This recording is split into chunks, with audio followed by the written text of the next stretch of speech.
Assalamualaikum warahmatullahi wabarakatuh. Kembali lagi dengan saya Saskira Fatunis di channel YouTube aku Saskira Fatunis dalam episode My Diary. Kali ini saya akan menceritakan pengalaman saya bersama keluarga mudik awal 4 hari di luar kota. Itu yang dua-duanya tuh di Pulau Jawa Barat ya. Luar Jawa Barat itu Jawa Tengah, Jawa Timur.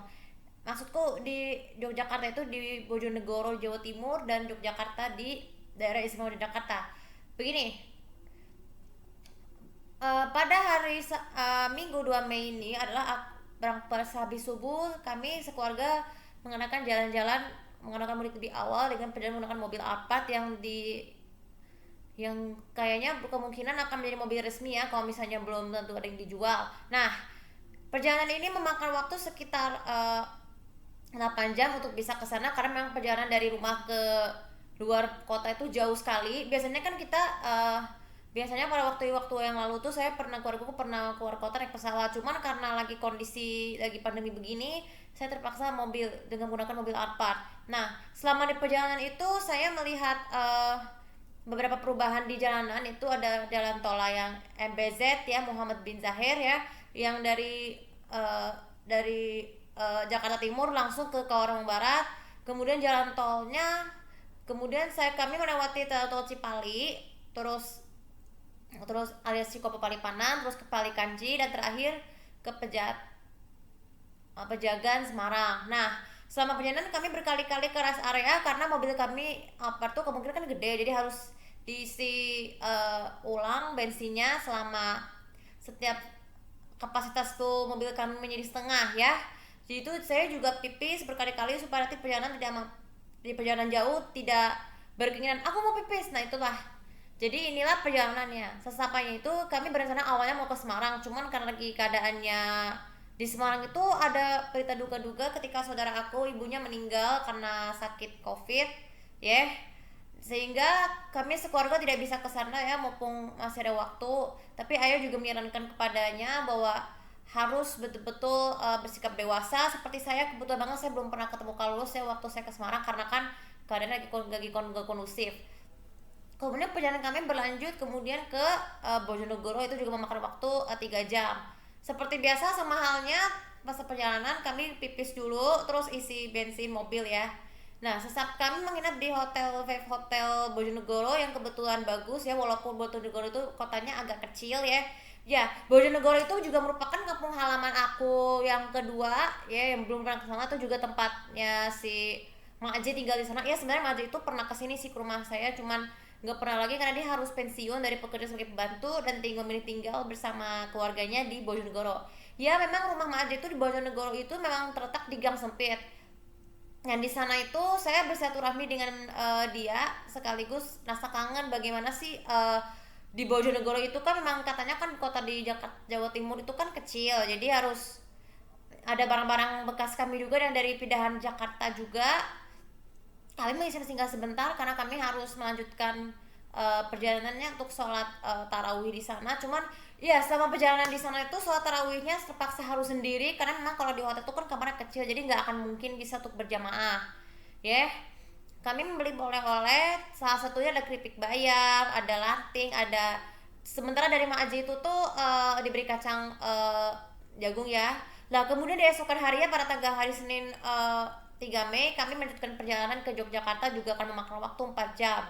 Selama di perjalanan itu kami harus mampir singgah sebentar ke rumah Mak Aji dulu sebentar mengambil makanan aku ya, ayam, karena ayamnya gosong. Nah, kebetulan banget Mak Aji suka banget memasak. Kerja memasaknya juga bagus banget walaupun harus terpisah jauh ya. Tapi aku berharap kalau misalkan Mak Aji datang jauh-jauh dari Bojonegoro ke sini bisa singgah sebentar untuk bekerja mencari uang. Kalau misalnya ada harapan ya, aku pengen harapannya kalau misalnya Mak Jik tuh harus rela banting tulang dari Bojonegoro ke rumah kami itu harus bekerja sebagai itu untuk mendapatkan gaji ya, misalnya seperti itu ya. Nah, kemudian perjalanan kami ke Jogja itu akhirnya kami menginap di hotel Crystal Lotus dengan nama. Nah, di sini adalah tempat menginap terakhir kami selama kami menginap di sana. Nah, sebelum ke hotel saya memang mengunjungi saudara ayah saya yang tinggal di rumah rusun Tapi rumah rusun itu sama halnya dengan rumah susun yang di Jakarta ada banget, tapi memang bersinggah sebentar memberikan sumbangan, menyampaikan pesan dari ayahku membicarakan soal wasiat dari keluarganya ke saudara supaya kita bisa kedepannya bisa kebutuhannya kelak ke berikutnya ya. Selama di Hotel Crystal itu sama aja seperti sebelumnya, kami memilih kamar yang bagus ya.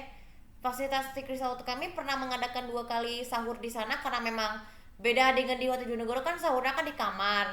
Tapi kalau di Crystal Lotus kami berbukanya di luar dan sahur di hotel. Karena kalau berbuka puasa tuh ya buka puasa seperti di Yogyakarta itu di hari pertama ini saya menemui tante Sela yang menjadi sumber inspirasi saya sekarang. Ya alhamdulillah banget, tante Sela ini sekarang sudah jadi inspirasi aku ya sejak 6 bulan yang lalu ikut 5 bulan yang lalu ikut webinar, dan dia sekarang udah punya anak lucu namanya Elena Halisa Kaskales ya. Suaminya juga orang ganteng, tapi orang-orang mengira itu wajahnya Om Rizal itu tuh mirip aktor FTV yang akan berperan sebagai orang yang membela orang yang menghancurkan pasangan rumah tangga. Padahal sebenarnya bukan. Om Rizal itu tuh sebenarnya kan juga suami yang baik kok buat tante Sela. Nah, sementara itu kami buka puasa di restoran Korea ya, kebetulan banget bagus. Saya membawa makanan dari dari hotel karena memang gak bisa pesan makanan yang khusus buat saya karena saya harus diet. Nah, selama di perjalanan di luar kota tuh saya buka puasa jam 5:30 dan sholat maghrib jam isya atau tarawih jam 8:15 karena waktunya yang di sini berbeda dengan di sana. Nah, kemudian kami akhirnya kembali sahur. Nah, di hari terakhir kami di Jakarta itu ayah sama ade harus melihat sapi-sapi untuk persiapan kurban dalam persiapan Idul Adha 2 bulan mendatang, itu tepatnya di bulan Juli. Sementara aku harus mengurus bunda yang lagi kebetulan banget karena di perjalanan bunda lagi mabok perjalanan, lagi sakit, sehingga bunda memutuskan untuk bayar puasa 1 hari. Sementara aku tuh 7 hari karena 8 hari karena ke waktu itu aku haid. Nah, perjalanan kami ke terakhir di Yogyakarta itu kemudian kami akan beli oleh, termasuk aku yang juga harus memotret barang-barang apa sih yang harus dibeli kelak kalau misalnya ada yang mobil, seperti buku novel. Nah, novel itu ada Nana 3 warna, ada Negeri 3 warna, terus ada F Komi, Hanum Anagafet and the City, dan termasuk 2 kamus bahasa Jepang. Nih kebetulan banget saya juga lagi menemukan banyak kamus Jepang di toko buku Gramet ya di Plaza Marukmo. Saya potret ya, saya punya gambarnya di Google Photos. Itu buat sebagai nanti kalau misalkan cari kamus gampang banget bukan di Gramedia yang bukan di sana, tapi di sini juga ada. Terus kemudian saya juga membeli memotret buku-buku penting, termasuk nota saya. Ini kebetulan nota saya yang baru juga ada di sana, udah dibeliin sama ayahku tadi pagi.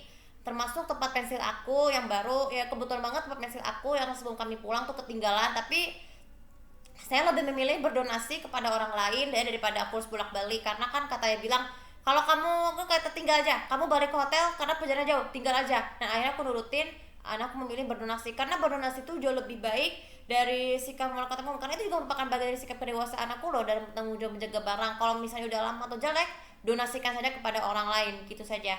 Nah, selain itu kami buka puasa di restoran Happy Bee di Galleria ya. Tapi mulanya meskipun kecil seperti BSD Plaza, tapi kami tetap berbuka puasa di sana. Dan kemudian akhirnya ini sebenarnya tuh hari terakhir tuh adalah hari Selasa tanggal 4 Mei, itu adalah hari terakhir kami di Jakarta. Kemudian mudik kami ini berakhir dengan perjalanan pulang dari Jakarta langsung menuju ke rumah kami, membutuhkan waktu 8 jam. Itu sih kami memang harus bersinggah dulu selama di perjalanan. Kami melaksanakan sholat takdim ya. Nah, ini nih, selama mudik tuh saya sering melakukan sholat takdim kecuali sholat subuh karena memang perjalanan memang jauh. Karena sama perjalanan jauh itu tuh memang harus sholat jamaah takdim ya untuk mempercepat waktu, jadi tidak perlu sholat lagi. Oke, jadi itu aja pengalamanku mudik 4 hari ini. Semoga mudik tahun berikutnya COVID bisa segera berakhir dan bisa kembali pulang ke kampung halaman seperti biasa ya. Oke, nanti di video berikutnya besok saya akan menjelaskan hikmahnya ya. Oke, jangan lupa seperti biasa untuk komen, like, dan subscribe channel di bawah ini untuk mendapatkan info lebih tentang saya. Ini saya bikin videonya 5 hari berturut-turut karena memang hari Kamis saya harus libur dulu untuk cuti lebaran ya. Oke, terima kasih. Assalamualaikum warahmatullahi wabarakatuh.